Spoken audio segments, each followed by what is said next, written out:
Esta é a tropa de elite nazista, a SS. E isso é um ritual religioso pagão baseado em suas ideias deturpadas. O partido nazista não era como os partidos políticos como conhecemos. Era um ritual. Eles faziam uma lavagem cerebral. Temos que entender esses sistemas de crenças, como os nazistas pensavam. Precisamos entrar na cabeça deles. É uma área na qual os historiadores não quiseram entrar. Eles não querem entrar na barriga da fera.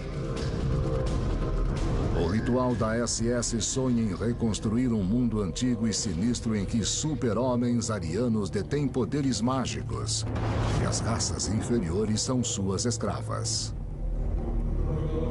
Onde deuses pagãos são adorados com sangue e o poder do Santo Grau é usado para destruir os inimigos de Adolf Hitler.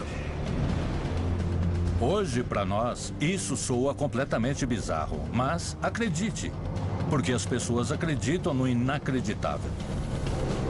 De seu quartel-general no castelo, a SS procura por super-homens no Tibete, por vestígios de suas armas de guerra mágicas. Por provas de que eles são a raça superior e de que seu destino é dominar o mundo. Essas pessoas conduziam uma das melhores operações militares que o mundo já viu. E eram pessoas psicóticas. Elas não precisavam de provas científicas para o que acreditavam.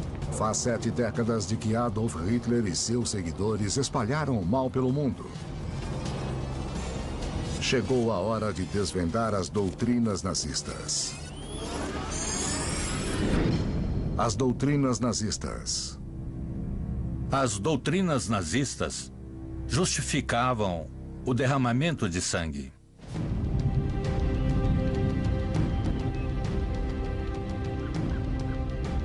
É o ano de 1939. Em um castelo no coração da Alemanha de Hitler, um ritual extraordinário acontece.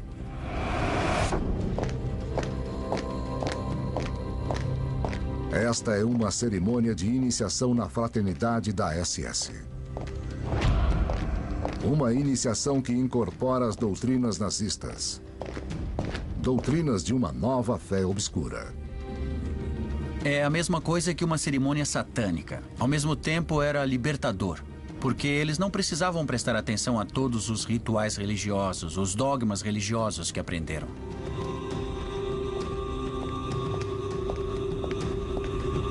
É como rasgar as páginas do passado e colar novas páginas. Este era o objetivo do movimento nazista.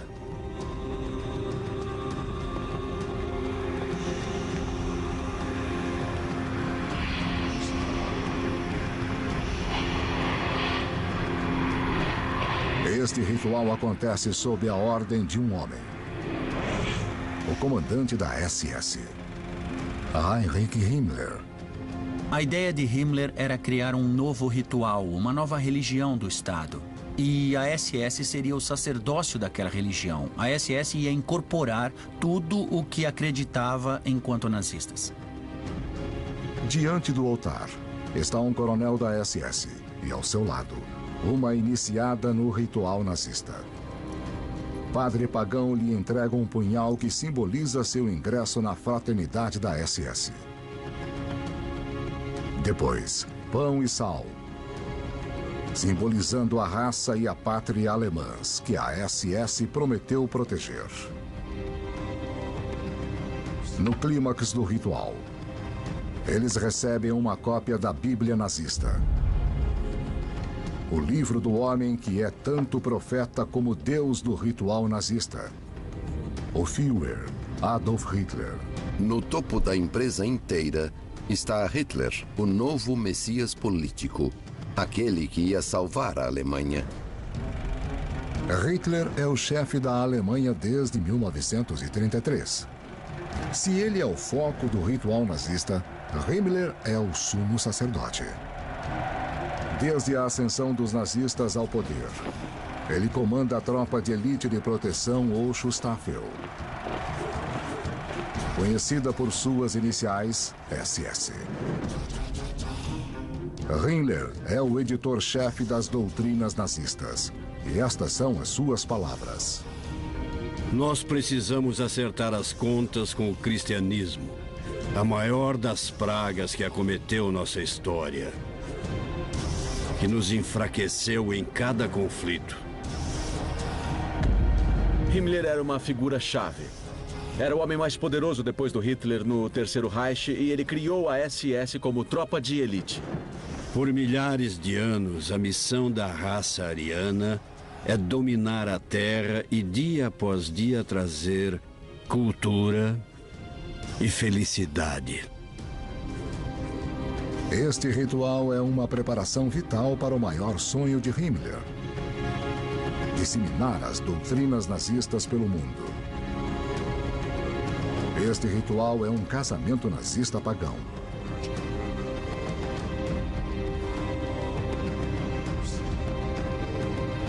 Ao contrário do antigo Estado e da Igreja, as pessoas que desejam se casar devem apresentar compatibilidade matrimonial e saúde genética. Estes dois alemães loiros e de olhos azuis são o casal ideal de Himmler.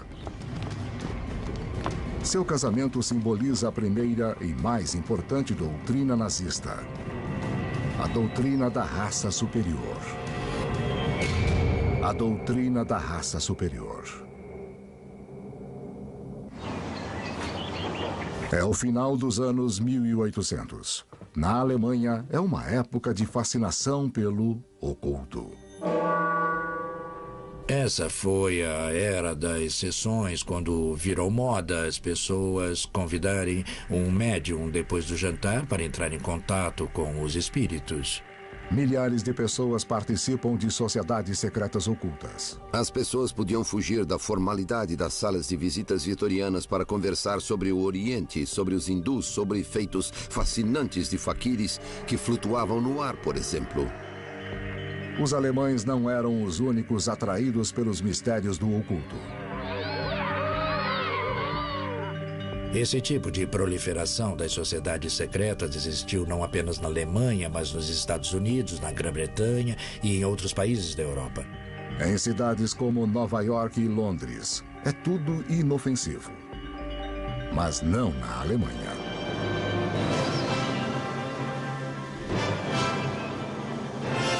Eles fizeram uma mistura com uma tradição antiga do conceito folk alemão. O folk alemão era um conceito místico do que o povo representava.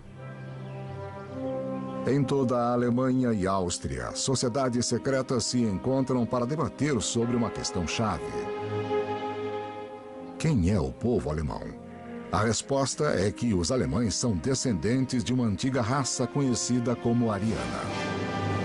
O que define o ariano é seu físico, sua aparência. Eles são fortes, são poderosos, são musculosos, são loiros e valentes na guerra. É como uma história em quadrinhos. Eles queriam ser super-heróis, super-homens.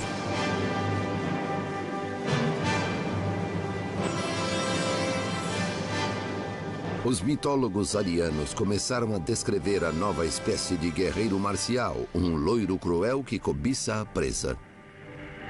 Super-heróis, loiros, fortes, criadores de cultura, uma raça distinta e superior. Na verdade, a raça ariana nunca existiu. Mas isso não impediu que surgissem incontáveis mitos sobre os supostos arianos. Alguns diziam que eles migraram do norte da Europa para o Tibete, ou da Atlântida, a cidade perdida sob o oceano, ou de uma misteriosa ilha chamada Thule. Thule quer dizer antigo paraíso nórdico, de onde a raça ariana deveria ter descendido. Era um paraíso frio, com gelo e neve. O ritual considera Thule o equivalente nórdico do tropical Jardim do Éden da Bíblia. Thule se tornou quase que uma ideia de um bastão de valores tradicionais que poderiam ser redescobertos e depois reexportados para a Alemanha e para o mundo moderno. Ideias sobre antigos arianos se tornam cada vez mais bizarras e populares. Um ritual até afirma que os arianos, na verdade, eram deuses. Eles sugeriam que esses deuses tinham poderes extraordinários de telecinésia e telecomunicação por meio de transferência. Tudo isso baseado em seus poderes divinos. Como descendentes dos deuses arianos, os participantes do ritual acreditam que, um dia, os alemães podiam redescobrir esses poderes.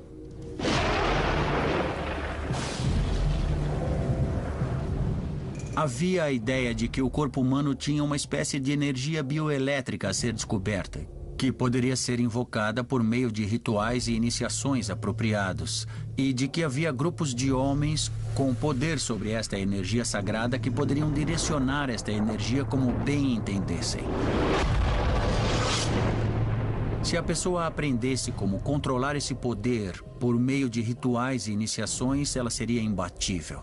Ela não precisaria de armas ou de canhões ou de rifles, aviões, nem foguetes. Ela poderia direcionar esta energia ao inimigo e destruí-lo. Praticantes do ritual dizem que os arianos perderam esses poderes ao cometer um pecado cardial. O pecado da mistura de sangue, da mistura de raças, porque os arianos, originalmente deuses, maldosa e tolamente misturaram seu sangue com o da raça inferior. Segundo eles, é por causa da mistura de raças que os arianos viraram meros mortais. Mas eles ainda colocam os arianos no topo de uma rígida hierarquia de raças, com todos os outros povos abaixo deles. A ideia de que você pertence a uma raça superior é extremamente sedutora e, claro, muito assustadora. Essas visões implicam a existência de tipos de raça, que são definitivamente um obstáculo para o pool de genes. Elas certamente destroem a cultura e os judeus pertenciam ao nível mais baixo desta escala particular de seres. As duas pontas desta hierarquia racista, os arianos e os judeus, são condenadas a travar um eterno conflito. O fato de soar completamente irracional não significa que não devemos levar a sério. Eu acho isso importante porque essas ideias, na verdade, foram abraçadas por muitos, digamos, alemães sábios. É o ano de 1918. A Alemanha está sofrendo uma derrota catastrófica na Primeira Guerra Mundial. O povo humilhado e desesperado procura respostas fáceis e ideias periféricas tornam-se convencionais. Os rituais arianos crescem rapidamente e, em 1919, alguns membros lançam um partido político.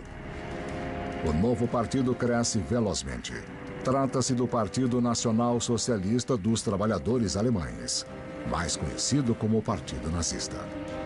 O Partido Nazista herdou dos rituais secretos arianos a crença-chave de que a raça ariana era superior. Os arianos eram a raça suprema e tinham um grande inimigo, os judeus. Então, esse emparelhamento, essa ideia dos arianos e de sua sombra, que eram judeus, se tornou parte central da ideologia nazista. Um dos primeiros recrutas do partido é um jovem ex-cabo do exército que, antes da Primeira Guerra Mundial, era um artista fracassado em Viena. Carismático e implacável. Ele logo se torna o líder do partido e leva os nazistas a uma ascensão meteórica ao poder. Seu nome, Adolf Hitler. Estas são as tropas de elite da SS. Os nazistas mais brutais e fanáticos de todos.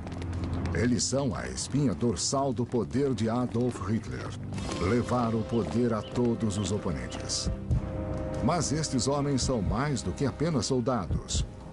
Eles são sacerdotes que vivem conforme segundo a doutrina nazista. A doutrina da SS.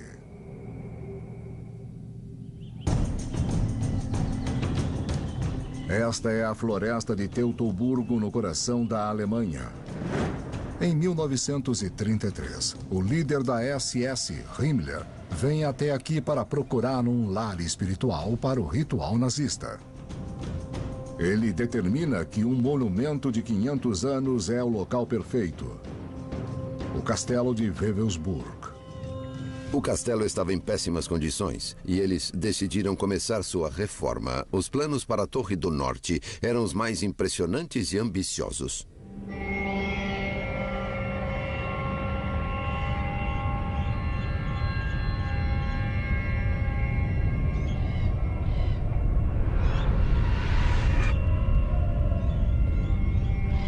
Na Torre do Norte, Himmler constrói o que ele chama de Hall dos Generais da SS.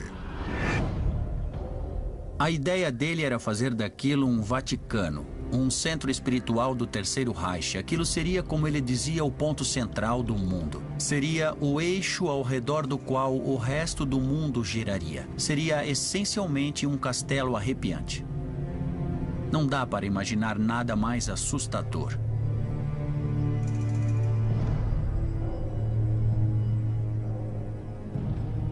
O chão de mármore é revestido por um misterioso símbolo pagão.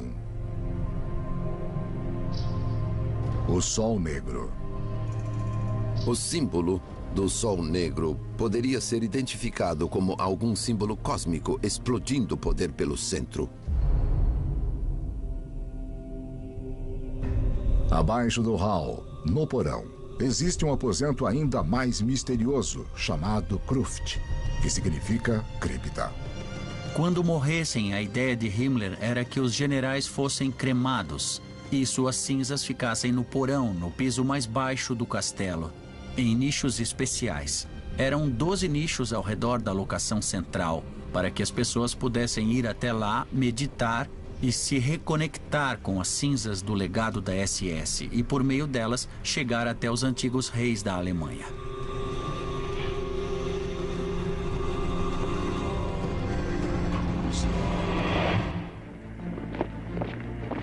A SS surgiu em 1919, no início do Partido Nazista, como um movimento político em meio ao caos posterior à derrota alemã na Primeira Guerra Mundial.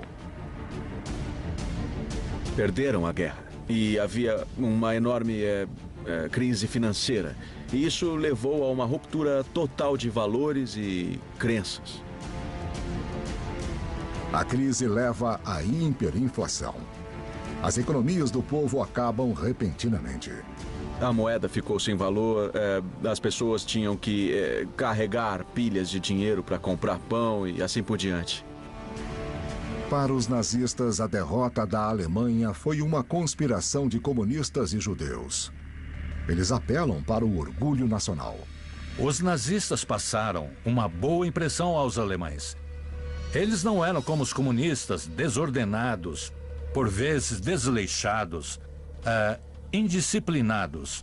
Eles pareciam espertos. Desconsiderando os compromissos da democracia, eles prometem uma política nova, com uma liderança forte e glória militar. Então, os alemães viram nesse partido quase tudo o que eles queriam ver. Esse foi o segredo do sucesso. Para acelerar sua ascensão ao poder, os nazistas recorrem à violência. Gangues de homens treinados intimidam, agridem e até matam oponentes políticos. A mais fanática delas é a SS, ou Schutzstaffel, que significa Tropa de Proteção. O principal destaque da SS é Himmler. No ano de 1929, eu fui convocado pelo Führer a assumir a liderança de todas as unidades da SS em todo o Reich. Eram 280 homens no total. E eu devia transformá-los em uma organização de elite confiável do partido.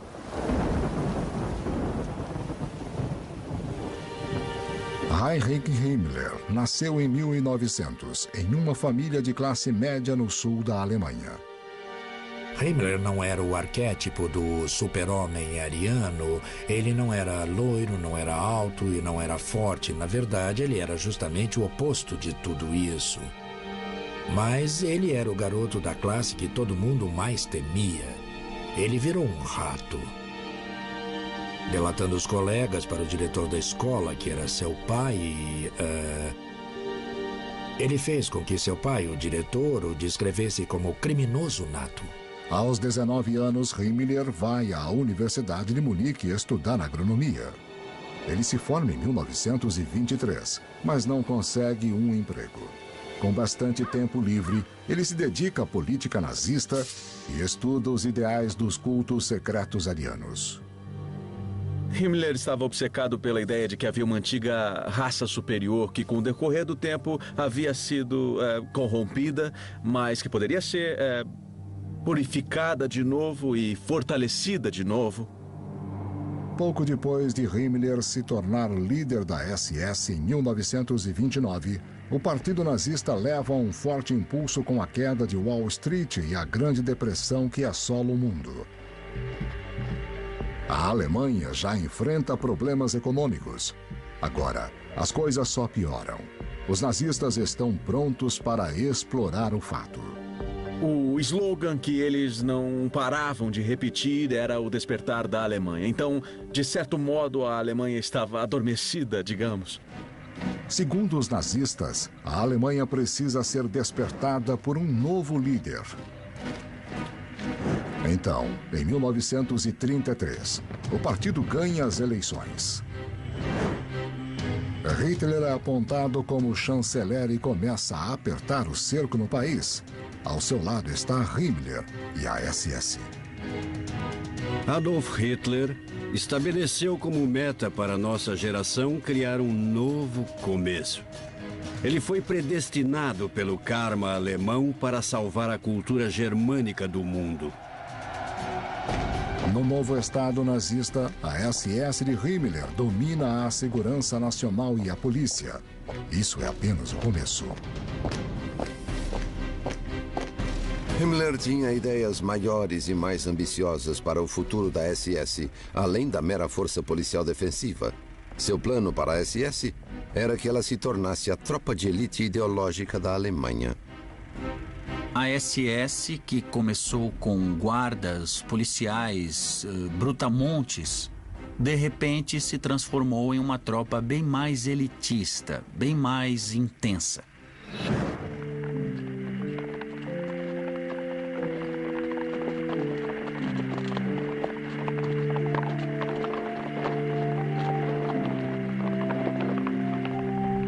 Nunca se esqueçam, nós somos uma ordem cavaleiresca, da qual ninguém pode ser retirado, para a qual todos são recrutados pelo sangue e pela qual todos se entregam de corpo e alma.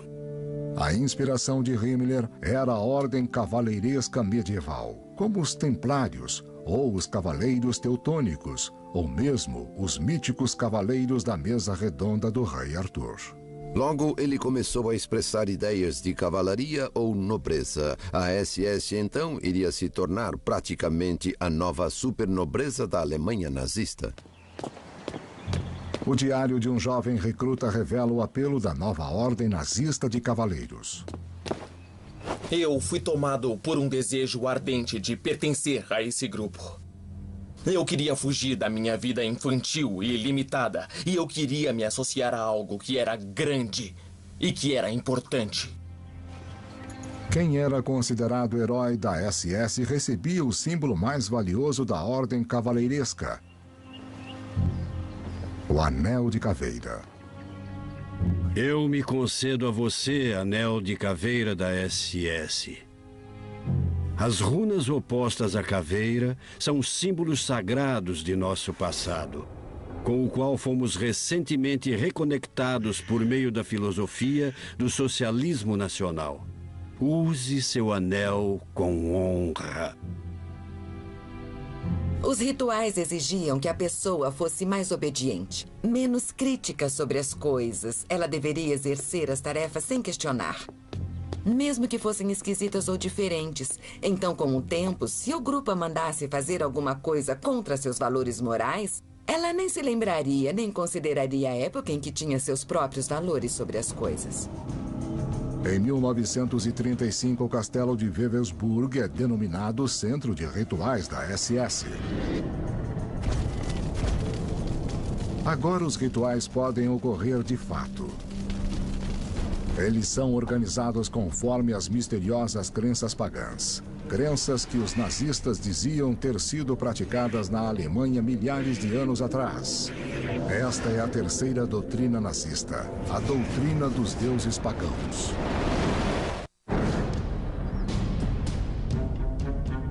Em 1933, os nazistas assumem o poder na Alemanha.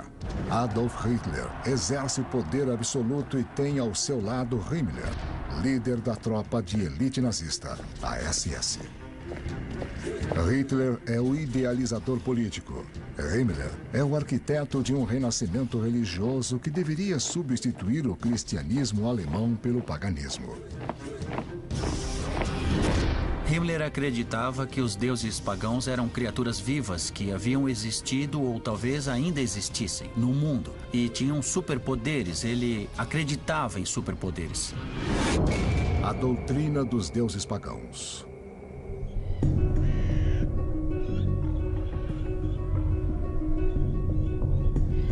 Himmler nasceu em 1900. Quando jovem, ele passou por uma tormenta espiritual. A nossa juventude foi um período de muita dificuldade interna, rejeição interna e sofrimento.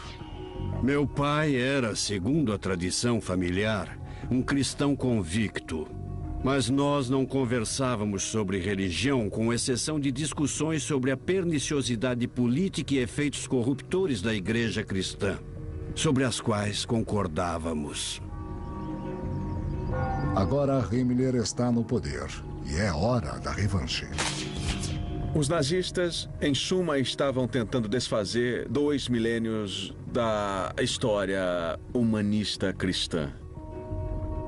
Nós precisamos voltar nosso olhar para aquela época de ouro, quando nossos ancestrais nórdicos da era neolítica ergueram aquelas rochas poderosas de 3 a 4 milênios antes de Cristo. Para Himmler, ser alemão significava ser um antigo alemão, um alemão pagão. Ele acreditava nisso piamente. Ele estava à frente de seu tempo. Himmler estava em uma posição suprema, na verdade, ao colocar em prática o que para nós são ideias malucas. No meio de uma floresta na Alemanha Central existem um Exterstein, as pedras externas. São 5 colunas de formação esquisita que se erguem na floresta. Para os nazistas era um local sagrado. A igreja tentou transformá-lo em um local cristão por um tempo. Há esculturas em pedras com motivos cristãos. Mas para os nazistas era um lugar pagão, de adoração pagã. É o Stonehenge alemão, praticamente. De acordo com os pesquisadores nazistas, este local havia sido palco de rituais sangrentos. Todo o sistema esotérico de religião reconhecia o sacrifício humano como indispensável para saciar a divindade. O que chamamos de execução, hoje, é o último vestígio do sacrifício humano sangrento. O sacrifício humano fazia parte da cultura do mundo inteiro. O sacrifício humano era perfeitamente aceitável. Muitas civilizações executaram sacrifícios humanos no mundo todo. Os astecas, os maias. Temos exemplos de sacrifícios humanos na Europa, na África e na Ásia. Esse sangue derramado os deuses exigiam. Era algo que precisavam. Himmler considera as redondezas das rochas a região pagã mais autêntica da Alemanha. A poucos quilômetros de distância está o castelo de Wewelsburg, o novo quartel-general da SS. Em 1935 começam os rituais pagãos, rituais desenvolvidos pelo especialista em paganismo, Carl Maria von Willigut. Carl Maria Willigut era um ex-oficial do exército que já havia sido internado em hospícios e era uma espécie de arquétipo do cara doido com ideias doidas. Willigut acredita ser a reencarnação de reis arianos da antiguidade. Willigut disse a Himmler que ele lembrava todas as suas encarnações de 10.000 anos atrás. Ele lembrava perfeitamente de todas as suas vidas, o que significava que lembrava perfeitamente da Alemanha antiga, da religião pagã alemã, da era do Paleolítico e anterior à chegada dos romanos. E Himmler, o segundo homem mais poderoso da Alemanha nazista, acredita. Ali estava o homem que o ajudaria a recriar o paganismo nazista, porque lembrava de tudo. Himmler recrutou Willigut com o pseudônimo Weistor como assistente pessoal. Willigut, ou Weistor, pôde fornecer ao seu mestre exemplos de antigas magias arianas, orações, rituais e, acima de tudo, suas próprias memórias da vida tribal de milhares de anos atrás. E isto acabou sendo o paraíso para Himmler, e achava que tinha uma ligação direta com o passado alemão. Willigut conta a Himmler que tem memórias de 228.000 anos atrás, de um mundo representado neste filme alemão dos anos 20, cheio de monstros, anões e criaturas míticas, dominado por gigantes arianos. Era bem comum na ideologia nazista acreditar numa raça de gigantes da antiguidade que poderiam ter sido os arianos. Estava na hora de os arianos se tornarem gigantes de novo. Himmler incorporou isso à sua religião da SS. É tudo parte do plano nazista. Negar os fatos históricos e recuperar antigos mitos e lendas, preparando o terreno para a próxima doutrina nazista. A doutrina da história ariana. Castelo de Wewelsburg, coração da Alemanha. Centro da tropa de elite nazista da SS e dos rituais pagãos que estão sendo desenvolvidos aqui. O líder da SS, Himmler, quer voltar no tempo modelando a Alemanha nazista a seu passado fictício. Nós queremos mostrar ao povo alemão que nosso passado tem mais de 1000 anos de idade. Queremos mostrar que a Alemanha é mais eterna que Roma, que já tem 2000 anos de idade. A doutrina da história ariana. 24 de junho de 1935. Jovens da SS se reúnem na floresta para realizar um ritual pagão bizarro. Se alguém quisesse criar uma nova religião baseada no paganismo, ela seria assim. Este é um festival de solstício, uma celebração importante em tempos pagãos. Festivais de solstício eram importantes para o calendário de rituais nazistas, assim como os festivais religiosos são importantes para o calendário cristão, por exemplo. Em tempos pré-cristãos, o festival de solstício de verão celebrava o triunfo da luz sobre a escuridão e da vida sobre a morte. O festival de solstício de inverno celebrava o retorno da luz na escuridão do inverno. Natal, Páscoa, tudo isso já era. Eles estavam resgatando as festas pagãs, e as festas pagãs eram de adoração ao sol. O povo alemão mais uma vez virou as costas para as teorias e ensinamentos cristãos, que perturbaram a Alemanha por mais de 1000 anos e causaram a decadência racial do povo alemão e quase sua morte racial. Os homens da SS estão carregando coroas de folhas, tradicionais símbolos pagãos de fertilidade. No clímax da cerimônia, eles arremessam as coroas às chamas. O fogo simboliza a ascensão da Alemanha, como expressado neste poema escrito para os recrutas da SS recitarem. A batalha é a resposta. Até que a Alemanha seja unificada novamente. e se liberte de suas algemas. Chamas, consumam a barreira abominável que ainda hoje separa irmãos de irmãos. Chamas, iluminem o coração de todos nós. E então arremessem uma tocha na terra.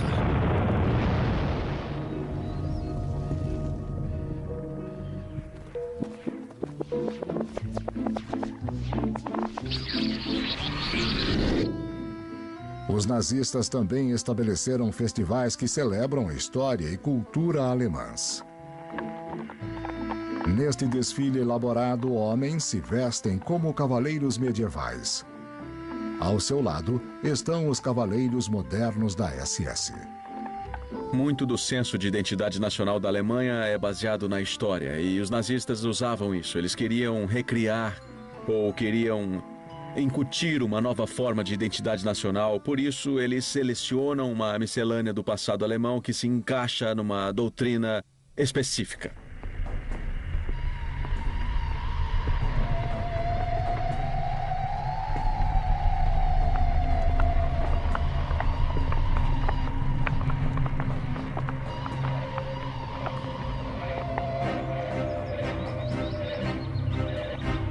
Próximo ao castelo de Wewelsburg, o quartel-general da SS de Himmler, está a floresta de Teutoburgo.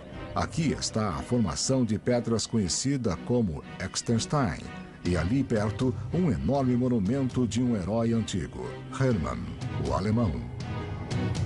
A floresta de Teutoburgo é repleta de mitologia alemã. Foi ali que Hermann, o antigo guerreiro alemão, derrotou os legionários romanos de Varo em 9 d.C. A vitória esmagadora de Hermann sobre a legião de invasores do Império Romano significa que Roma nunca conquistou as tribos alemães. Este filme de 1920 comemora sua vida. Para os nazistas, Hermann é o típico herói ariano. Adoração do herói, admiração do soldado e glorificação do combate. Havia um rico legado no qual os nazistas podiam se apoiar. Falta um ingrediente essencial na história nazista: evidências. Então a busca por elas torna-se obsessão do líder da SS, Himmler. Ele transforma o castelo de Wewelsburg no quartel-general de uma nova unidade da SS, a Arna Nemba. Todo mundo que viu os caçadores da Arca Perdida conhecem a Ahnenerbe. O núcleo dos nazistas que procuravam pela Arca da Aliança foram retirados diretamente dos arquivos dela. Qualquer acadêmico que não achasse emprego numa universidade poderia conseguir um na Ahnenerbe. Só era preciso seguir a linha e inventar as mesmas ideias que o Himmler queria ouvir. Ele queria ouvir sobre paganismo, ele queria ouvir sobre religiões antigas e cultos misteriosos. Ele adorava tudo isso. A Ahnenerbe da SS logo se torna o centro dos acadêmicos nazistas. Esses intelectuais nazistas pretendem desafiar as universidades tradicionais e suas famosas ideias de influência judia. Você precisa escolher. E neste momento, se quer ficar do nosso lado ou contra nós. Cuidado. Venha para o nosso lado antes que seja tarde demais. Os acadêmicos nazistas elaboram estudos detalhados sobre o que dizem ser a cultura ariana autêntica. Em particular, eles se concentram nos antigos escritos conhecidos como runas. As runas são amplamente encontradas no norte da Europa e datam dos tempos pré-cristãos. Seu significado muitas vezes é misterioso, mas os nazistas acreditam que podem desvendar seus segredos. Apenas as runas ainda sussurram o que é verdade na esfera terrestre. As runas sussurram ao nosso povo, porque ele já as conhece. O conhecimento rúnico está batendo em nosso peito. O trabalho da Ahnenerbe é disseminar as teorias nazistas e então fazer pesquisas arqueológicas para confirmá-las. Seus esforços os guiam por toda a Alemanha. Aqui, Himmler está visitando uma escavação da Ahnenerbe, próxima a Berlim. Pesquisem o seguinte. Encontrem todos os pontos na cultura ariana alemã do mundo em que podemos ver o conceito de um raio saindo de um martelo, assim como esculturas do deus Thor feitas por um machadinho que emitia raios. Por favor, coletem todas as evidências ilustrativas escritas e mitológicas disso. Estou convencido de que isso não é baseado em raios e relâmpagos naturais, mas sim de que se trata de uma arma ancestral altamente desenvolvida por nossos antepassados.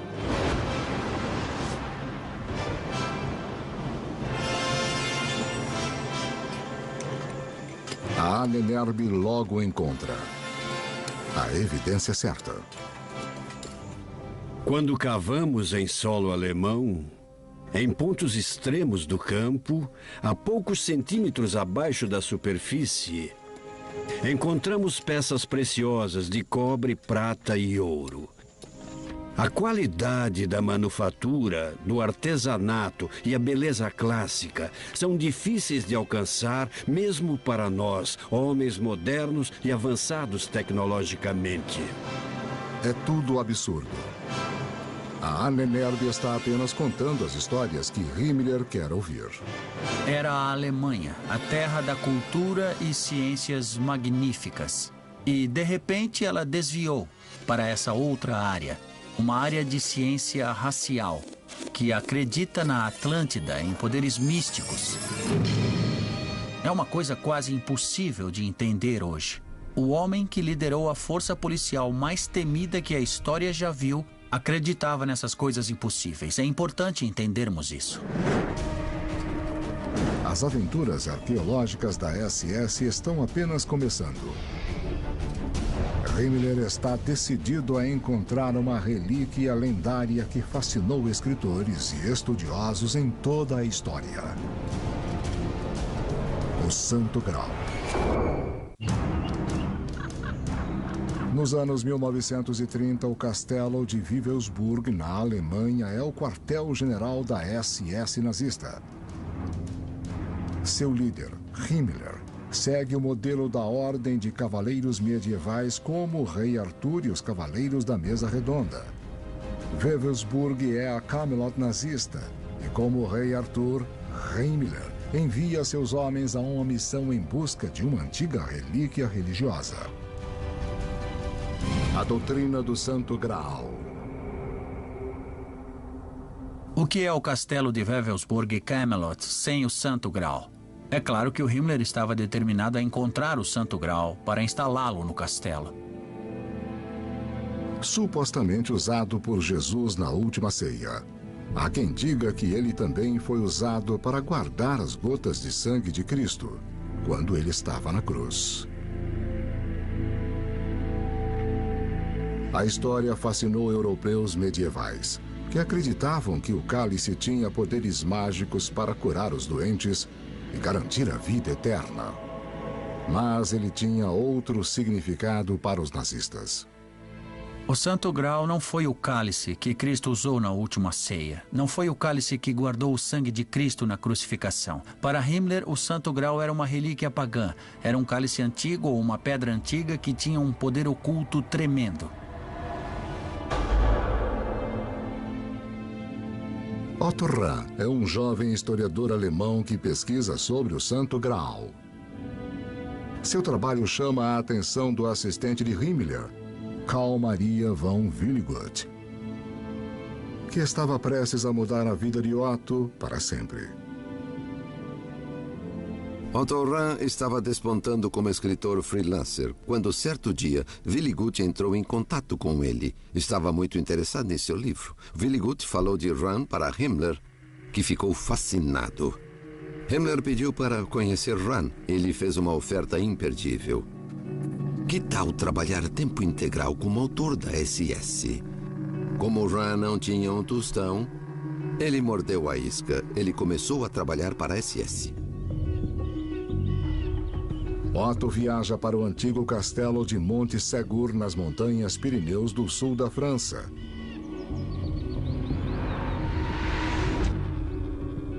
Esta foi a última fortaleza de uma seita herege cristã chamada catarismo, na Idade Média. Os cátaros foram brutalmente perseguidos pela igreja, mas diz a lenda que eles também eram os guardiões secretos do Santo Graal. Sempre houve uma tendência oculta na mitologia popular de que o Santo Graal foi descoberto por expedicionários no século XI e trazido para a Europa. No ano de 1244, um exército do rei francês sitiou o Monte Segur na tentativa de aniquilar os cátaros hereges. Meses depois, os cátaros se renderam e foram massacrados no sopé da montanha. 220 homens, mulheres e crianças foram queimados em uma grande fogueira. Mas, segundo as histórias que Otto ouviu do povoado local, um grupo de cátaros escapou do cerco escalando o muro do castelo na batalha final. Eles carregavam a relíquia sagrada de sua fé. Alguns dizem que esta relíquia sagrada era o Santo Graal. Os cátaros deixaram algumas pessoas escaparem com o Santo Graal pela montanha. Depois ele foi enterrado em alguma caverna próxima ao Monte Segur.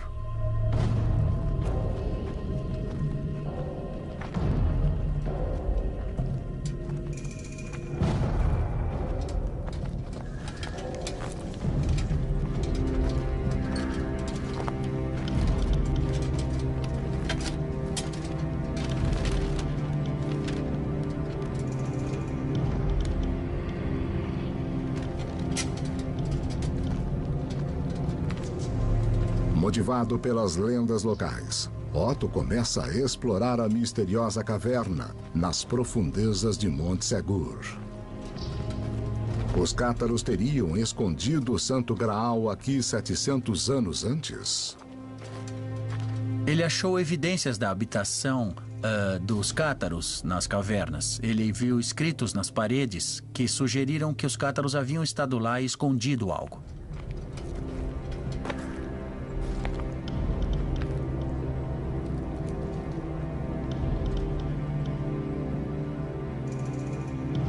Em Wewelsburg, Himmler constrói uma sala especial e a nomeia a Sala do Santo Graal. Se eu fosse o Otto, teria morrido de medo. Eu não podia me dar ao luxo de desapontar Himmler. Eu tinha que mostrar progresso, tinha que mostrar que estava no caminho certo. Caso contrário, meus dias estavam contados. Você pode imaginar como é ter essa pressão. Você recebe uma tarefa impossível. Você recebe uma tarefa que ninguém nunca cumpriu. Jamais. Ninguém achou a Arca Perdida na famosa caçada de Indiana Jones, os caçadores da Arca Perdida. Ninguém achou a Arca Perdida. Ninguém achou o Santo Graal. Ninguém achou nada disso. E agora Himmler diz que você precisa achar. E você sabe que está amaldiçoado desde o início. Otto envia relatórios para Himmler, dizendo que encontrou pistas e que está no caminho certo. Mas ele está bem longe do caminho certo. Ninguém sabe mesmo se ele foi levado por franceses locais que recebiam muita gente atrás do Santo Graal. Otto se desespera e cada vez mais gasta o dinheiro de Himmler em sua caçada em vão. Eu ficaria o máximo de tempo possível nas cavernas para ficar bem longe de Himmler, até voltar para casa sem qualquer escolha e dançar conforme a música.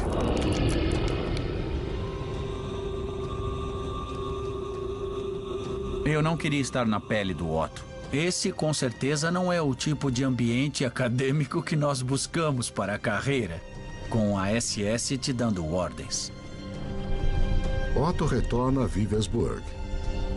Embora Himmler aceite a decepção, Otto sabe que a SS não dá espaço para o fracasso.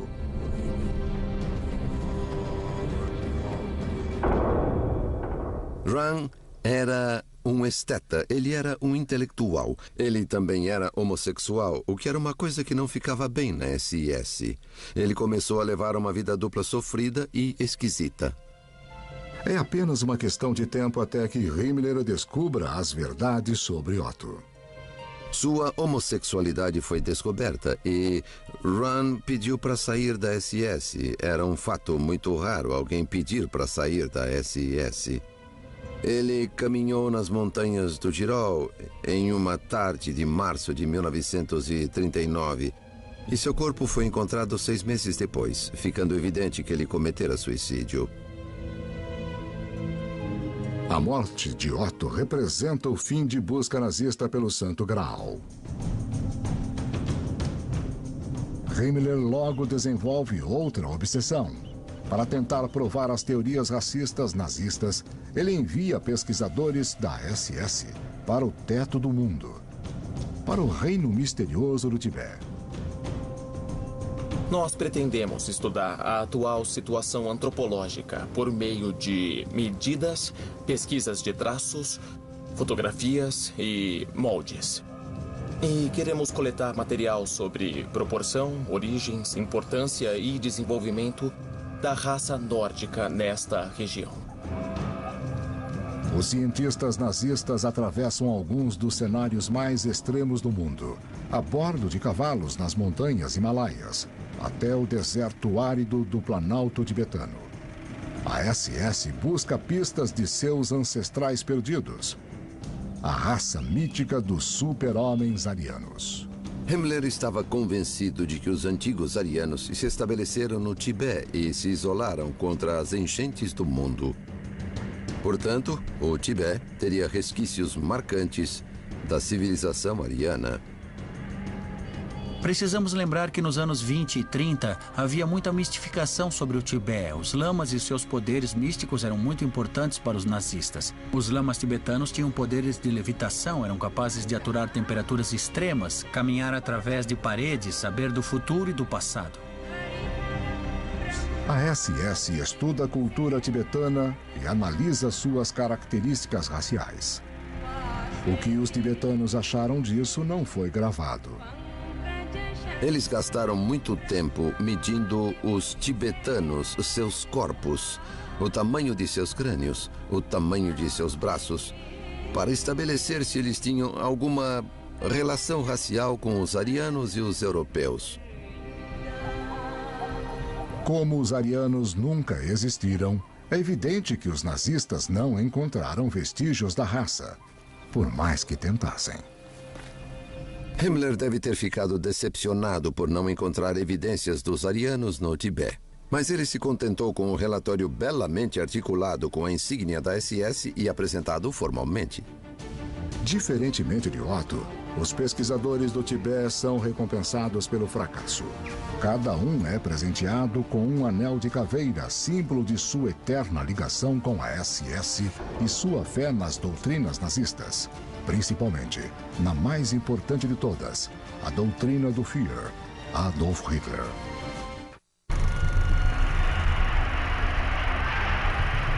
Nos anos 1930, alemães de todas as idades são tomados pelos rituais dos nazistas de manipulação e lavagem cerebral.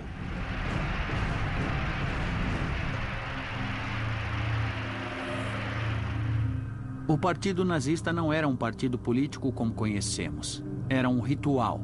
E as pessoas eram doutrinadas, sofriam lavagem cerebral. Eles eram capazes de criar um ambiente com propaganda e manipulação das emoções das pessoas para fazer coisas inacreditáveis.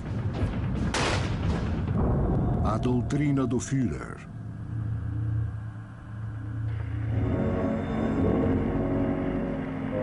É 1934 e o autoproclamado salvador da Alemanha está prestes a chegar à pequena cidade de Nuremberg. 250 mil pessoas aguardam para recebê-lo. Este famoso documentário, Triunfo da Vontade, mostra sua descida das nuvens como um semideus. A cidade inteira está ansiosa. O Führer, Adolf Hitler, chegou. Meus parentes de Munique comentaram sobre isso na minha infância. Alguém disse que queria ouvir o Hitler, o discurso dele, porque podia ter certeza de que seria uma baita experiência. As músicas, as marchas e o entusiasmo da multidão. A forma como Hitler massageava o ego da plateia. Como ele a tinha na palma de suas mãos. Jovens nazistas cantam e recitam poemas em homenagem a Hitler. Se você nos pedir o que nós temos, nós daremos para você. Porque nós acreditamos em você. Nós juramos lealdade a você. E ninguém pode quebrar esse juramento. Nem você. Somente a morte pode fazê-lo.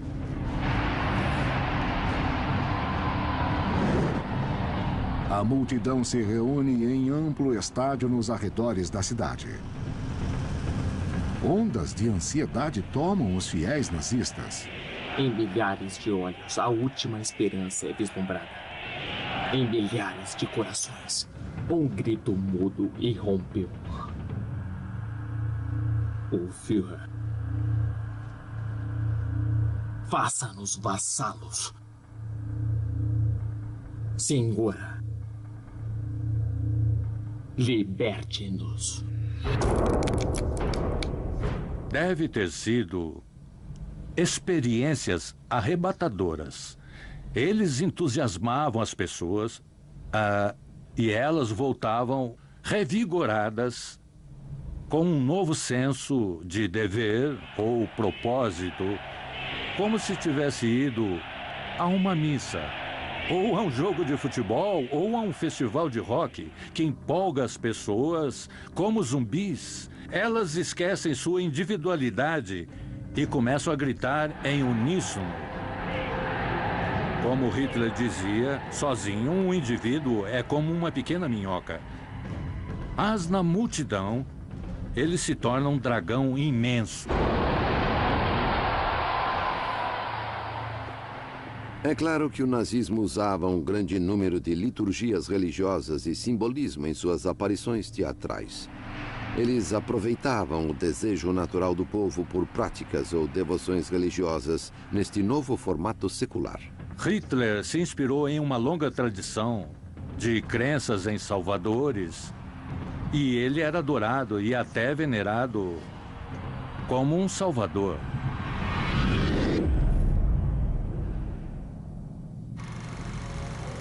Uma tecnologia avançada leva o culto do Führer a todos os alemães, mesmo aqueles que nunca foram a Nuremberg. O uso de filmes foi muito eficaz para atingir as pessoas que não iam aos comícios, para ampliar a audiência. Eles viviam aquela experiência mesmo sem estar lá. E sentiam que estavam lá, sentiam que eram parte daquilo. Os cineastas nazistas criam obras-primas de manipulação. Quando o espectador via aquela multidão na sua frente, se sentia quase tão poderoso como Hitler deve ter se sentido em pé naquele pódio, olhando para a massa. Há um forte senso de poder. Mas depois, corta a cena e ele vê o Hitler de novo em pé, no pódio. E ele é colocado na posição da multidão de novo, sentindo-se quase subordinado. Ele fica ali prostrado na frente do Führer. Você deve se sentir um nada no mundo nazista. Você só é importante se puder dar a sua vida e tudo seu para o Führer e para o socialismo nacional. Os alemães aprendem a adorar Hitler desde cedo. Meninos não têm escolha, a não ser se juntar à juventude hitlerista, passando por treinamento militar e doutrinação política. As meninas são encorajadas a aprender o que os nazistas consideram habilidades femininas úteis. Todos na Alemanha aprendem a usar o cumprimento oficial do Reich, que invoca o Führer a curar as doenças dos alemães. Na Alemanha, os nazistas diziam Heil. Heil em alemão não significa apenas saúdo, como saúdo César. Significa curar. A doutrina do Führer é mais forte do que todas as leis, até mesmo as leis da natureza. Os nazistas distorcem a ciência para se ajustar à sua visão demoníaca do mundo. E esta é a próxima doutrina nazista. No final dos anos 30, o Partido Nazista de Adolf Hitler exerce total poder na Alemanha. Todo aspecto da vida das pessoas deve se submeter à visão do mundo nazista, inclusive a ciência. Se você pensar bem, essas pessoas estavam governando o país. Essas pessoas estavam conduzindo uma das melhores operações militares que o mundo já viu. Essas pessoas estavam desenvolvendo armas de destruição em massa. E essas eram pessoas psicóticas. Elas não precisavam de provas científicas para o que acreditavam. A doutrina da ciência ariana.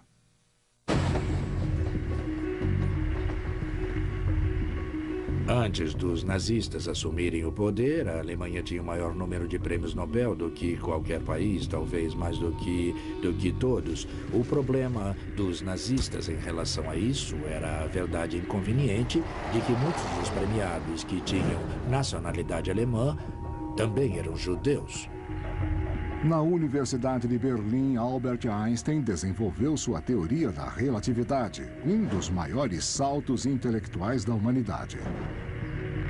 Mas Einstein era judeu, e para os nazistas, isto significava que suas teorias deviam ser incorretas.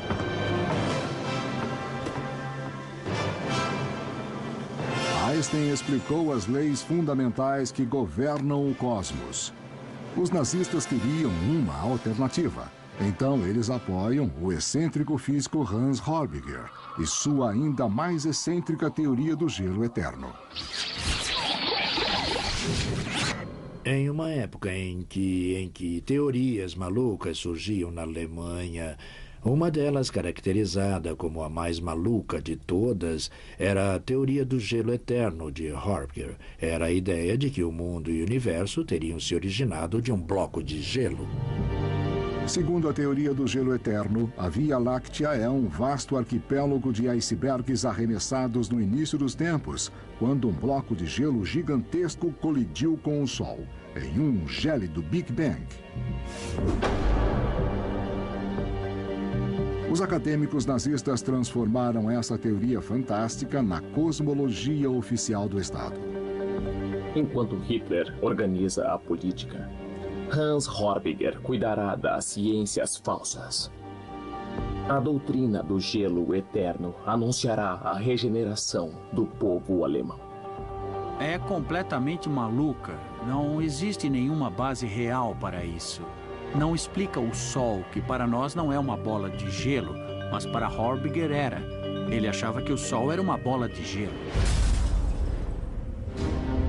A teoria do gelo apresenta uma vantagem para os nazistas e sua visão racista do universo. Afinal, eles vieram da terra do gelo e da neve. Essa era a origem deles. Eles vieram do gelo. Gelo era bonito. Gelo era glorioso. Era branco, aliás. O que se encaixava nas teorias raciais também, sem qualquer rodeio. A teoria do gelo eterno é um pouco extrema até para os nazistas. Oficiais nazistas consentem a possibilidade de ser um verdadeiro socialista nacional sem acreditar na teoria. Mas era obrigatório acreditar no princípio central do nazismo, a raça superior ariana.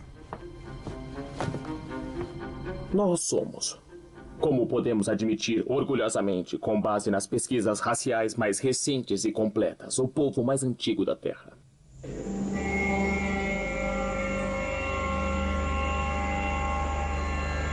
Os acadêmicos nazistas descrevem uma antiga era de ouro, dominada pelos arianos. Sangue e terra, casa e líder, um ano ensolarado e, acima de tudo, deuses e o destino. A eles, assim como às suas autoridades seculares, nossos ancestrais se submeteram de bom grado e voluntariamente. O sonho nazista é resgatar essa era de ouro imaginária e reconstruir a raça superior ariana por meio da reprodução seletiva.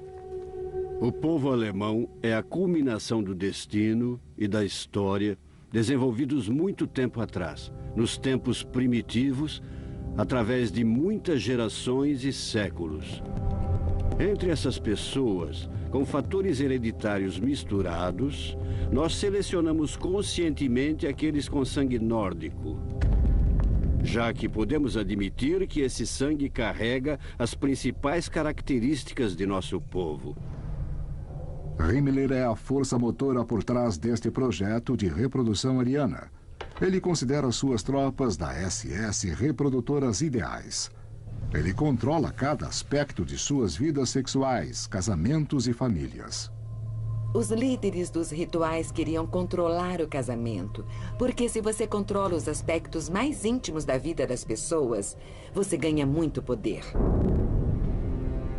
Se você pode controlar as relações conjugais, se pode controlar a sexualidade, se pode controlar o dinheiro das pessoas, tudo isso é uma forma bem pessoal de deter controle sobre as pessoas. Para criar nossa ordem, nós agimos como um criador de plantas, tentando reproduzir uma boa e antiga cepa que foi adulterada e degradada. Nós selecionamos de novo e descartamos aqueles que não são adequados. Todo homem da SS representava coragem, valentia militar e sangue puro. Por isso, encontrar uma noiva ariana adequada era importante para garantir sua progenie e sua linhagem. Assim, o casamento era uma espécie de pacto para produzir muitas crianças arianas. Nós somos obrigados, sempre que conhecemos alguém, a considerar nossos princípios de sangue, seleção e resistência. A lei da natureza é exatamente essa. O que é resistente, o que é forte, é bom. Esta imagem de arquivo mostra o projeto de reprodução nazista em vigor. Esses bebês inocentes foram concebidos para isso. Seus pais foram reunidos para construir a raça superior e prepará-la para dominar o mundo. Segundo as doutrinas nazistas, você só pode ter uma participação bem-sucedida nesta guerra de conquista mundial se você tiver raça pura.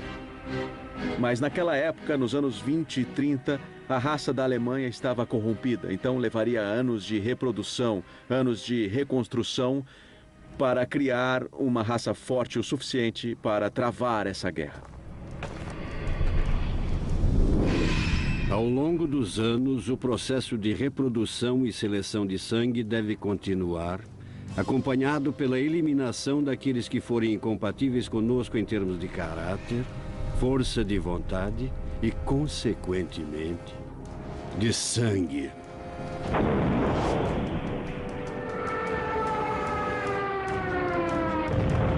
Quando os arianos restaurassem sua glória antiga, os nazistas supostamente conseguiriam dominar todas as raças inferiores. Para isso, durante os anos 30, Hitler constrói a máquina militar mais poderosa do mundo. Sua meta é escravizar as raças inferiores em um império alemão que perdurará por 1000 anos. Está na hora de introduzir a doutrina nazista de guerra de raças.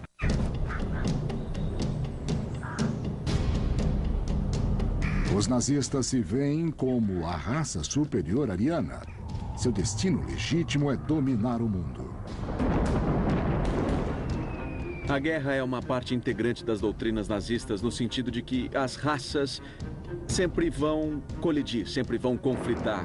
É uma luta por sobrevivência. Você não pode simplesmente coexistir, você precisa se defender militarmente. A doutrina da guerra de raças. A crença nazista sobre conflito de raças vem de uma má interpretação de uma das maiores descobertas da ciência: a teoria da evolução de Charles Darwin.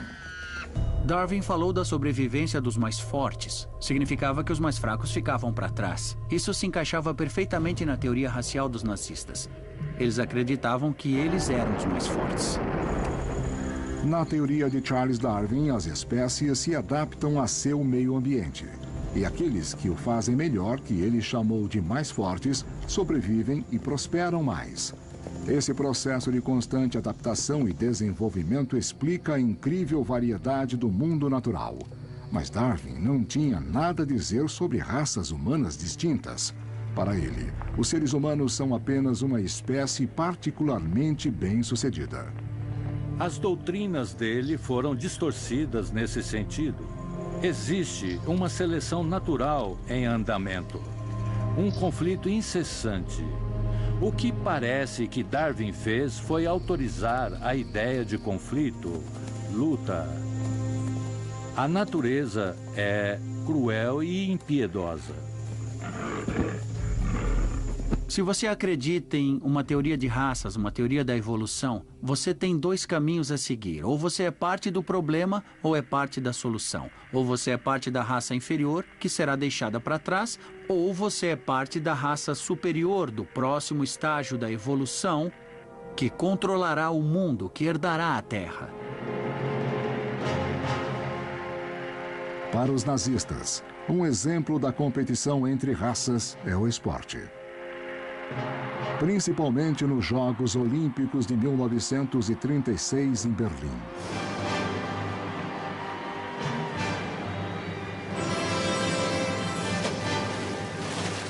Hitler acredita que suas Olimpíadas serão uma vitrine da superioridade ariana.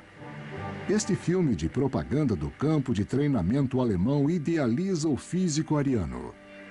Apenas espécimes plenas poderiam representar a Alemanha. Alguns dos treinamentos da Alemanha são bizarros, mas os nazistas levam as Olimpíadas muito a sério.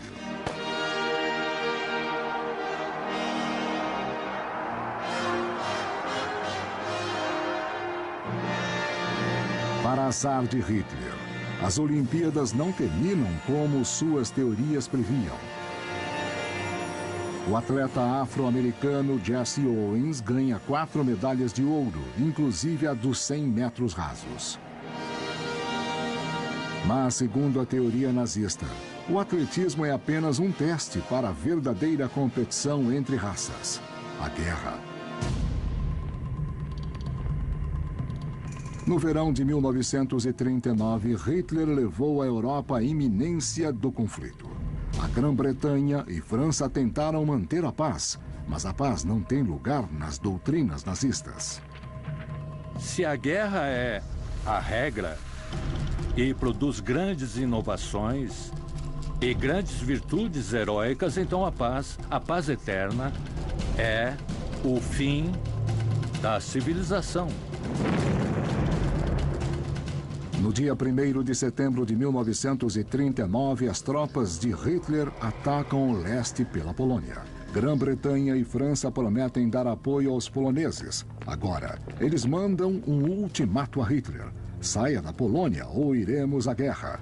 Não faz efeito. Hitler se via como uma espécie de messias. Hitler acreditava que ele ia trazer a salvação para o resto da raça humana. Ele precisava fazer isso. Ninguém vira um messias e fica em casa. Tem que disseminar a palavra. No dia 3 de setembro, Grã-Bretanha e França declaram guerra à Alemanha. A Segunda Guerra Mundial começa de fato. Nos próximos 6 anos, ela atingirá 4 continentes e destruirá 61 milhões de vidas. O nazismo é como um tubarão, ele precisa se mexer para se manter vivo, ele precisa estar continuamente em guerra. E a paz, a coexistência em paz, não faz parte do programa. Eles iam subjugar os povos do mundo, esse era o plano deles. A Europa em primeiro lugar, depois o resto do mundo. Ele deixou a Ásia para os japoneses, a América do Norte por si só e a América do Sul sozinha. Mas ele havia instituído uma rede de associações alemãs em toda a América do Norte e do Sul. Ele estava preparado para dominar e derrubar os governos das Américas também. O próximo passo de Hitler, depois da Polônia, é atacar a Europa Ocidental em maio de 1940, assolando os Países Baixos e a Bélgica, para depois atacar a França. Os britânicos voltam para o canal inglês. A total dominação nazista da Europa parece certa. Apenas a resistência de Churchill e a vitória heróica da Força Aérea Real Britânica na Batalha da Grã-Bretanha impedem o avanço dos nazistas. É a primeira derrota de Hitler, mas ele logo desvia sua atenção para um plano maior. Em junho de 1941, ele inicia uma invasão à União Soviética. Uma série de batalhas titânicas e vitórias impressionantes convencem os alemães de que eles realmente são a raça superior. No inverno, os homens de Hitler estão nos portões de Moscou. Neste momento crítico, a loucura da ciência nazista ajuda a mudar o curso da história. De alguma maneira, os cientistas nazistas e todos os seus meteorologistas acharam que o inverno daquele ano na Rússia seria brando. Então, o exército nazista, o Wehrmacht, aparece na Rússia usando uniformes de verão no inverno russo. Mas o que aconteceu foi um dos piores invernos já registrados. E os soldados alemães morreram congelados. Foi um terrível desastre para o exército alemão, baseado em uma ciência maluca. Não é a única maneira que as teorias malucas nazistas ajudam a selar o destino da Alemanha. Segundo as doutrinas nazistas, o ataque de Hitler à União Soviética faz muito sentido. Os nazistas consideram os eslavos uma raça inferior e a conquista do leste seria o destino ariano. Na verdade, ao atacar a União Soviética no verão de 1941 e declarar guerra aos Estados Unidos 6 meses depois, Hitler ganha mais inimigos do que pode suportar. Logo, ele enfrenta o poder conjunto dos Estados Unidos, da Rússia e do Império Britânico. Ainda assim, os aliados levariam 3 anos para dominar a Alemanha de leste a oeste. 3 anos durante os quais a guerra de raças nazista veria os crimes mais chocantes da história. Crimes que são a conclusão lógica de todas as doutrinas nazistas, cujas ideias deturpadas nasceram nos cultos secretos arianos. A ligação entre os rituais secretos arianos e o Holocausto está enterrada na raça superior ariana e sua batalha, sua luta contra os judeus. Uma vez que os arianos e os judeus foram rivalizados como arquétipos em alguma espécie de batalha cósmica, foi fácil para os rituais secretos arianos e a ideologia nazista identificarem a destruição dos judeus como única solução, a solução final para os arianos dominarem o mundo. As vitórias de Hitler levam cerca de 9 milhões de judeus ao controle dos nazistas. Agora, os nazistas têm a chance de terminar sua tão famosa guerra de raças de uma vez por todas. Esta solução final ficará a cargo da SS de Himmler. Eles conduzem a matança de civis, campos de concentração e câmaras de gás. A última doutrina nazista é a mais aterrorizante de todas. É a doutrina do genocídio.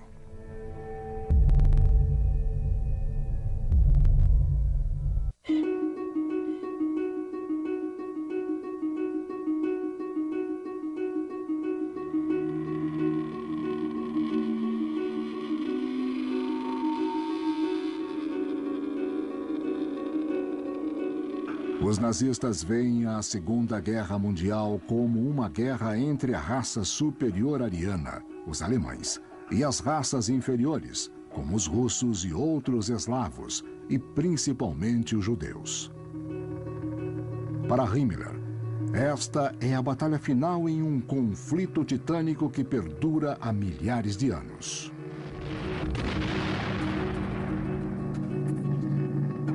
Em todo o tempo em que houve homens na Terra, a batalha entre raças humanas e raças subhumanas foi uma regra histórica. Essa guerra de judeus contra o povo alemão pertence ao curso natural da vida em nosso planeta desde muito tempo. A doutrina do genocídio. Nos territórios recentemente conquistados por Hitler, a SS de Himmler tem a missão de pôr fim à guerra de raças de uma vez por todas, exterminando os judeus.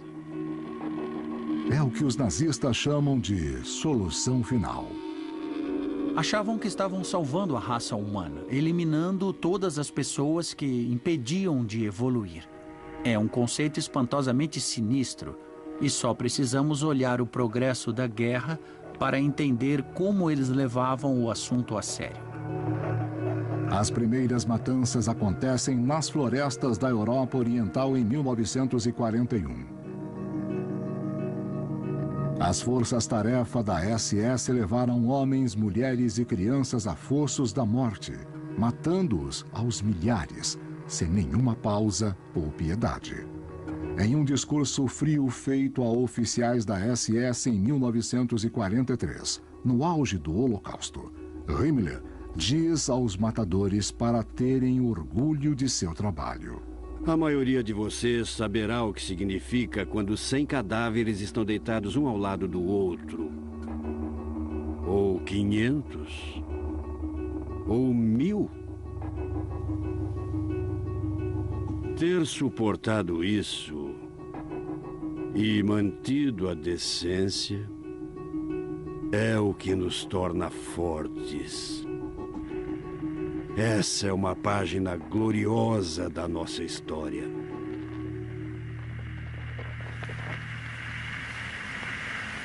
Uma carta de um recruta da SS de 22 anos, Karl Kretschmer, para a família na Alemanha, revela sua aversão às suas próprias ações. Mas também mostra como as doutrinas nazistas fortaleciam sua decisão. Eu estou num momento muito triste. E eu preciso sair dele. A cena dos mortos, incluindo mulheres e crianças, não é muito animadora. É uma fraqueza não conseguir suportar ver gente morta. A melhor maneira de suportar isso é matar com mais frequência. Até que isso se torne um hábito. Quanto mais alguém pensa no negócio, mais chega à conclusão de que é a única coisa que podemos fazer para garantir incondicionalmente a segurança do nosso povo e do nosso futuro. A nossa fé no Führer nos preenche e nos dá força para prosseguir com essa tarefa difícil e ingrata. A jornada de jovens como Karl ao maior mal imaginável agora está completa. Eu acho que as doutrinas nazistas eram motivadoras e serviam como meios de justificativas. Elas justificavam o derramamento de sangue. Para tirar a pressão dos grupos assassinos, os organizadores nazistas estabelecem um método mais impessoal de assassinato em massa. Uma máquina imensa de trens, campos e câmaras de gás. O Holocausto atinge seu auge em 1944, enquanto a Alemanha de Hitler luta contra a derrota. Não havia justificativa militar para manter os campos de extermínio ativos quase no fim da guerra. Esse gasto tremendo em recursos não fazia sentido militarmente, mas eles continuaram sem parar até o final. Eles acreditavam, se alguém realmente acreditasse nessa ideologia, não questionaria os campos de extermínio. À medida que os aliados avançam na Alemanha de leste a oeste, eles encontram os campos. Conforme a amplitude das atrocidades nazistas é revelada, um mundo horrorizado perguntava: por quê? E ainda pergunta. Foi apenas recentemente que os historiadores estudaram o sistema de crença da SS e do socialismo nacional mais genericamente, como fatores motivadores. As pessoas que matavam realmente acreditavam no que estavam fazendo. Os historiadores têm que estudar a vida. E porque as pessoas fazem o que fazem. E principalmente porque elas são capazes de fazer aquelas coisas que são abomináveis. Essa é uma área na qual os historiadores não querem entrar. Eles não querem entrar na barriga da fera. Em 30 de abril de 1945, após perder a guerra, Adolf Hitler se suicida em seu bunker em Berlim em 22 de maio.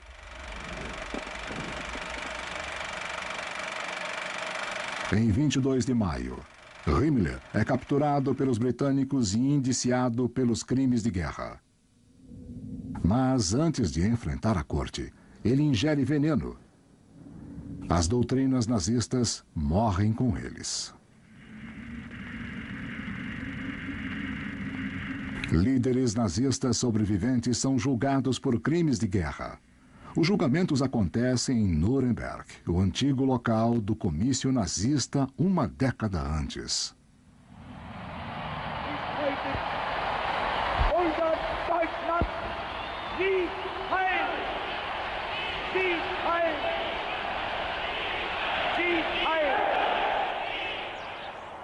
Os julgamentos dos crimes de guerra ajudam os alemães a enfrentar as atrocidades cometidas em seu nome.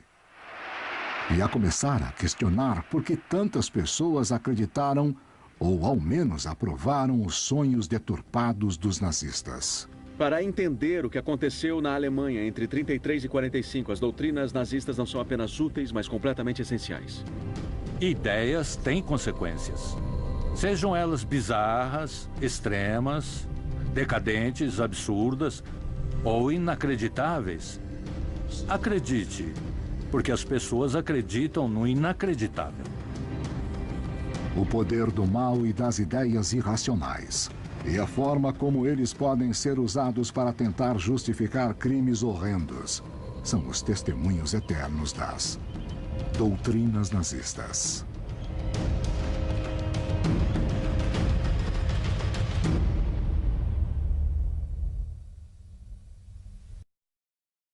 Cultura e felicidade. Este ritual é uma preparação vital para o maior sonho de Himmler: disseminar as doutrinas nazistas pelo mundo. Este ritual é um casamento nazista pagão.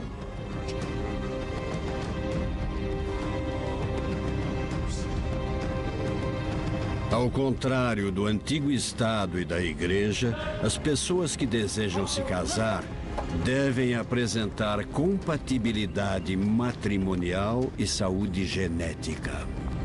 Estes dois alemães loiros e de olhos azuis são o casal ideal de Himmler. Seu casamento simboliza a primeira e mais importante doutrina nazista: a doutrina da raça superior. A doutrina da raça superior. É o final dos anos 1800. Na Alemanha, é uma época de fascinação pelo oculto. Essa foi a era das sessões, quando virou moda as pessoas convidarem um médium depois do jantar para entrar em contato com os espíritos. Milhares de pessoas participam de sociedades secretas ocultas. As pessoas podiam fugir da formalidade das salas de visitas vitorianas para conversar sobre o Oriente, sobre os hindus, sobre feitos fascinantes de faquires que flutuavam no ar, por exemplo. Os alemães não eram os únicos atraídos pelos mistérios do oculto. Esse tipo de proliferação das sociedades secretas existiu não apenas na Alemanha, mas nos Estados Unidos, na Grã-Bretanha e em outros países. Diante do altar está um coronel da SS e, ao seu lado, uma iniciada no ritual nazista. Padre Pagão lhe entrega um punhal que simboliza seu ingresso na fraternidade da SS. Depois, pão e sal, simbolizando a raça e a pátria alemãs que a SS prometeu proteger. No clímax do ritual, eles recebem uma cópia da Bíblia nazista. O livro do homem que é tanto profeta como Deus do ritual nazista. O Führer, Adolf Hitler. No topo da empresa inteira está Hitler, o novo messias político, aquele que ia salvar a Alemanha. Hitler é o chefe da Alemanha desde 1933.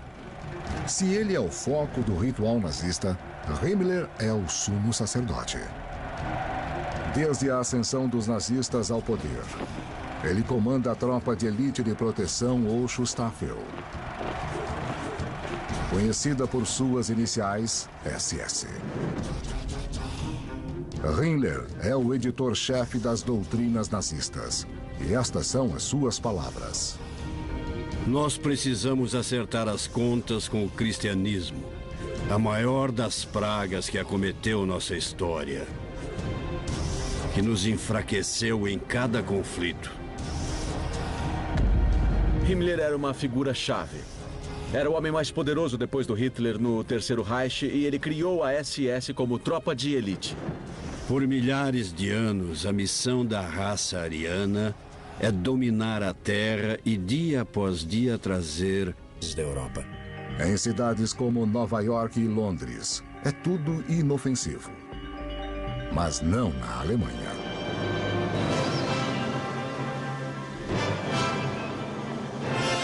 Eles fizeram uma mistura com uma tradição antiga do conceito folk alemão. O folk alemão era um conceito místico do que o povo representava. Em toda a Alemanha e Áustria, sociedades secretas se encontram para debater sobre uma questão-chave. Quem é o povo alemão?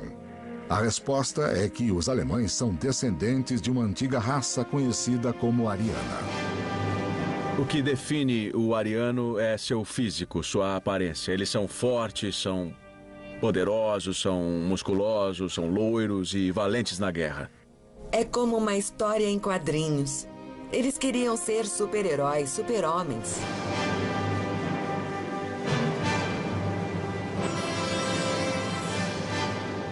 Os mitólogos arianos começaram a descrever a nova espécie de guerreiro marcial, um loiro cruel que cobiça a presa. Super-heróis, loiros, fortes, criadores de cultura, uma raça distinta e superior. Na verdade, a raça ariana nunca existiu. Mas isso não impediu que surgissem incontáveis mitos sobre os supostos arianos. Alguns diziam que eles migraram do norte da Europa para o Tibete, ou da Atlântida, a cidade perdida sob o oceano, ou de uma mística.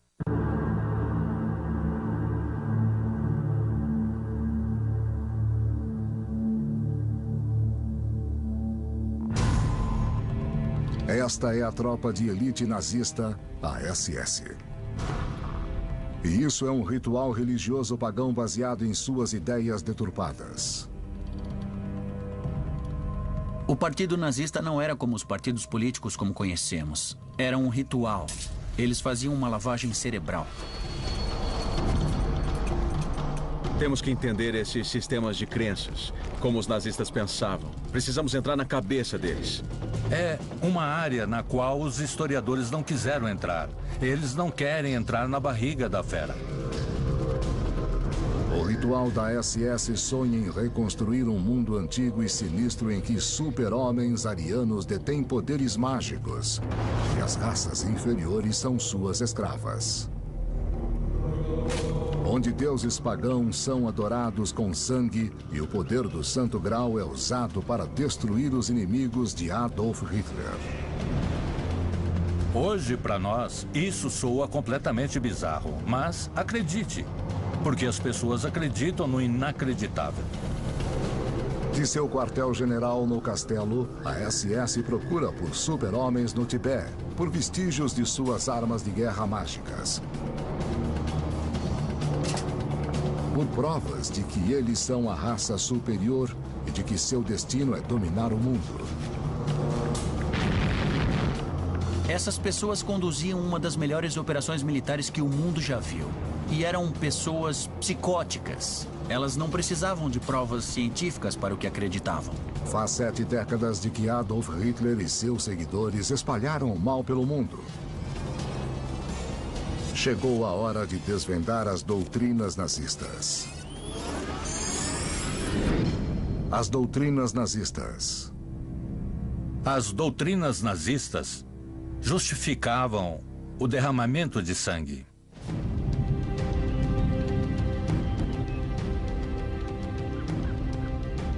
É o ano de 1939.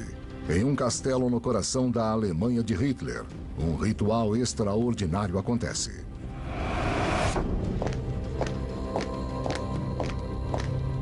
Esta é uma cerimônia de iniciação na fraternidade da SS.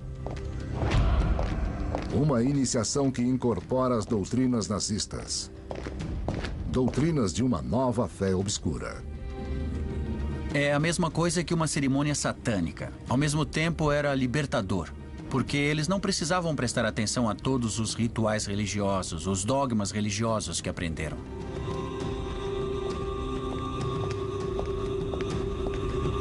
É como rasgar as páginas do passado e colar novas páginas. Este era o objetivo do movimento nazista.